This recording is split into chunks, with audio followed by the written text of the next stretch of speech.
이재명 대표와 김문기 전 성남도시개발공사 처장, 성남시장과 공사 3급 간부. 거리가 멀어 보이는데 왜 이 두 사람의 관계가 이렇게도 중요해진 걸까요? 두 사람의 긴 스토리가 있습니다. 그 스토리 궁금하지 않으십니까? 시원하게 풀어드립니다. 함께 공부할까요?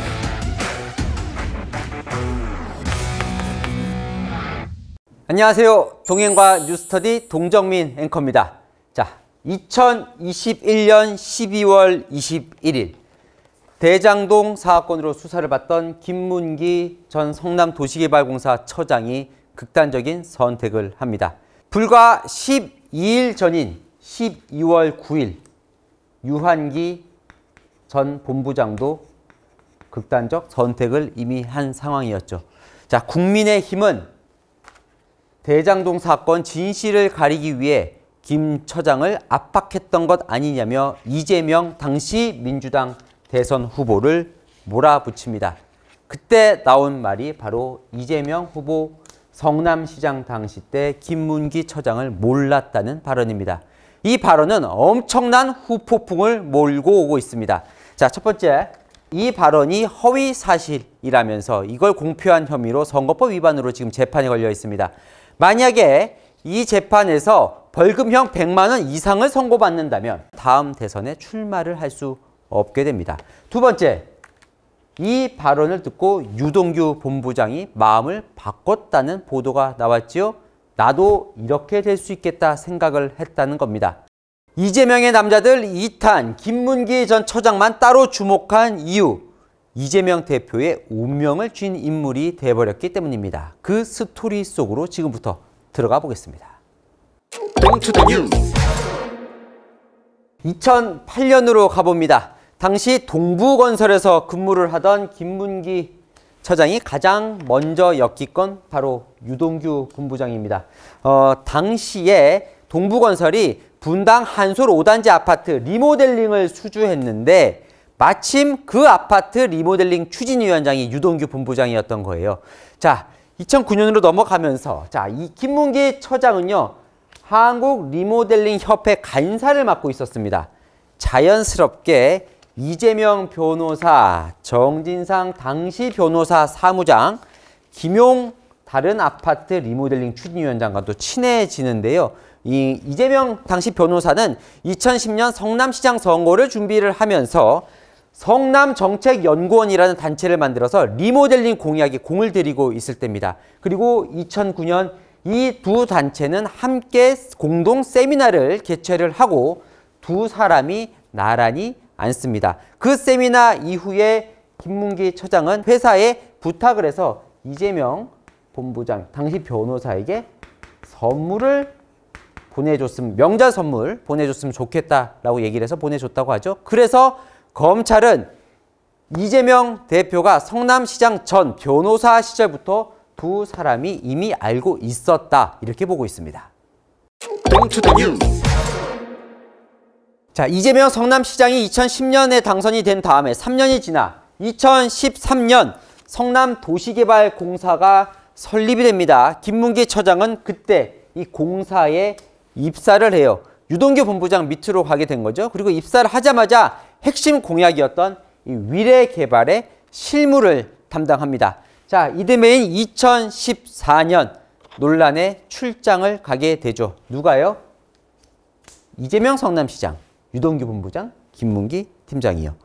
검찰 공소장을 보면 처음엔 이 두 사람이 포함이 안 됐었다고 합니다. 성남시 공무원으로만 포함이 되어 있자 이재명 시장이 공사 사람을 넣으라고 해서 두 사람이 들어가게 됐다는 거예요. 그래서 9박 11일간 호주와 뉴질랜드 출장을 이렇게 떠나게 되는 겁니다.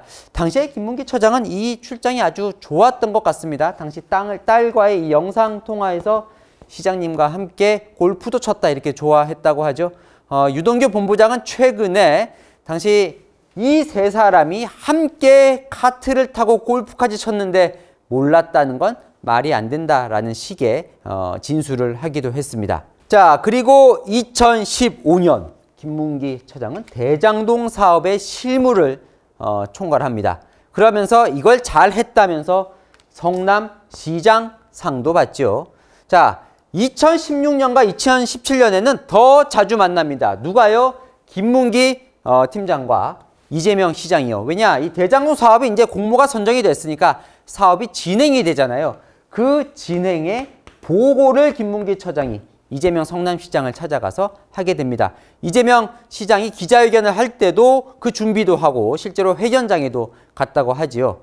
자, 제가 연도별로 정리를 해봤는데 이재명 대표는 이 2017년 그러니까 성남시장 때 요때까지는 김문기 처장을 몰랐다고 이야기를 했고 검찰은 그게 사실이 아니라면서 이재명 대표를 지금 재판에 넘긴 겁니다.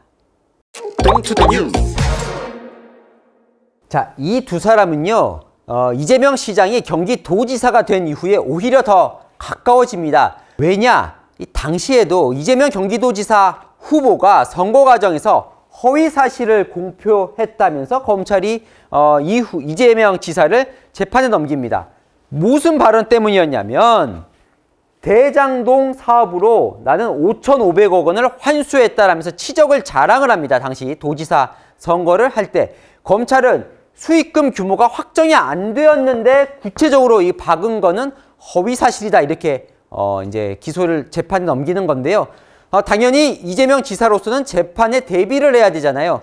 그래서 김문기 처장을 부릅니다. 대장동 실무를 가장 잘 아는 사람이니까요. 결과적으로 무죄를 받는데요. 이 발언이 과장은 있었지만 허위는 아니다 이렇게 판결을 받은 겁니다. 이재명 대표도 이 당시에는 김문기 처장을 알고 있었다라고 지금 이야기를 하고 있습니다. 인연이 여기서 끝은 아닌데요. 지난해 대선 과정에서 대장동이 터져버렸잖아요. 9월에. 그러자 이 경선 캠프에서 김문기 처장에게 연락을 해서 도움을 요청하고 그래서 뭐 언론 대응 자료도 좀 만들어주고 공사 내부 자료도 좀 전해주고 그랬다고 하죠. 그러다가 본인이 이제 대장동 관련해서 수사를 받게 됩니다. 검찰은요, 이재명 대표가 알면서도 고의로 몰랐다고 거짓말을 했다고 보고 있습니다. 그 상황을 보자는 거죠, 검찰은. 당시 지난해 9월에 대장동 사건이 처음 터집니다. 그리고 바로 다음 달 유동규 본부장이 구속이 되고요. 11월엔 김만배 남욱 구속되고요. 12월 되니까 유한기 본부장 사망하고 김문기 전 처장까지 사망하는 상황. 이재명 당시 후보가 코너에 몰려있을 때라는 거죠. 자, 당시 대장동 이슈의 핵심은 이거였습니다.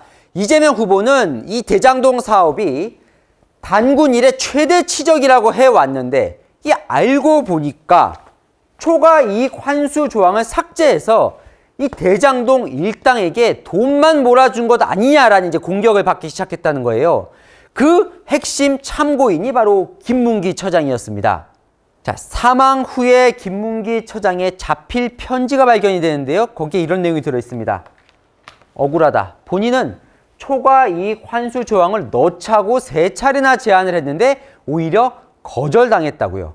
자, 그러니까 검찰은 이렇게 상황이 불리해지니까 고의로 거짓말을 했다고 보고 있는데요. 최근 들어서 회유 시도가 있었다는 보도도 나왔죠.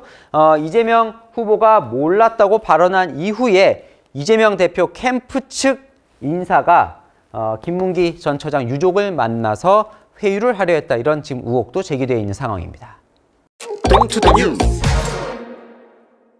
정리해 보겠습니다. 이재명 대표는 성남시장, 김문기 처장은 공사 3급 간부. 일반적으로 보면 모를 수 있는 관계지만 2009년부터 꽤 스토리가 길지요. 재판에서 유죄가 나오면 말씀드린 대로 이재명 대표는 다음 대선에 출마할 수 없는 상황. 두 사람의 인연은 아직 끝나지 않은 것 같습니다. 복잡한데 궁금한 이슈 댓글로 남겨주시면 제가 대신해서 풀어드리겠습니다. 동행과 뉴스터디 오늘은 여기까지입니다. 감사합니다.